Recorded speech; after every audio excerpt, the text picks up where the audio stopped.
মাংসের কালারটা খুব সুন্দরই হয়েছে। হ্যালো বন্ধুরা, আমি মৌ। আমার চ্যানেলে তোমাদের সবাইকে স্বাগত। আজকে আমার বাড়িতে মাংস হয়েছিল, যেটা কিনা আমি রান্না করেছিলাম, আর খুব সুন্দর খেতেও হয়েছিল। হয়তো তোমরা ভাববে মিথ্যে কথা বলছি, না এটাই সত্যি যে আজ আমিই রান্না করেছিলাম। আমার মা আজকে রান্না করেনি, কারণ আমি ভেবেছিলাম যে আমি রান্না করব। তারপরে রান্না করে খাওয়া দাওয়া করতে করতে প্রায় 2:30-3টা বেজে গিয়েছিল। তারপরে ওখান থেকে আমি আর আমার মা মাঠে চলে গিয়েছিলাম আমাদের জমিটাকে দেখতে, যেহেতু ওই যে মেশিন এসেছে, ধান কাটা মেশিন, ধান মানে কাটার জন্য।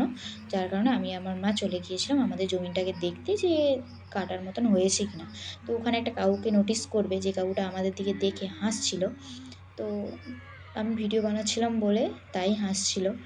তো আমি নতুন নতুন ভিডিও বানাচ্ছি, তো আমার তো একটু লজ্জা লাগবেই, বাট আমার ভয়ও করছে কে কী বলবে।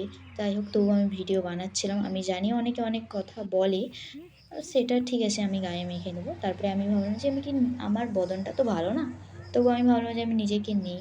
তারপরে আমি নিজেকে নিলাম ক্যামেরাতে। তারপরে ওখান থেকে একটু ভিডিও বানিয়ে আমি আমার বাড়ির দিকে চলে আসছিলাম। তো কারণ আমাদের ধান কাটা হবে না, তাই বাড়িতে চলে আসছিলাম। এখানের মতন আজকে টাটা।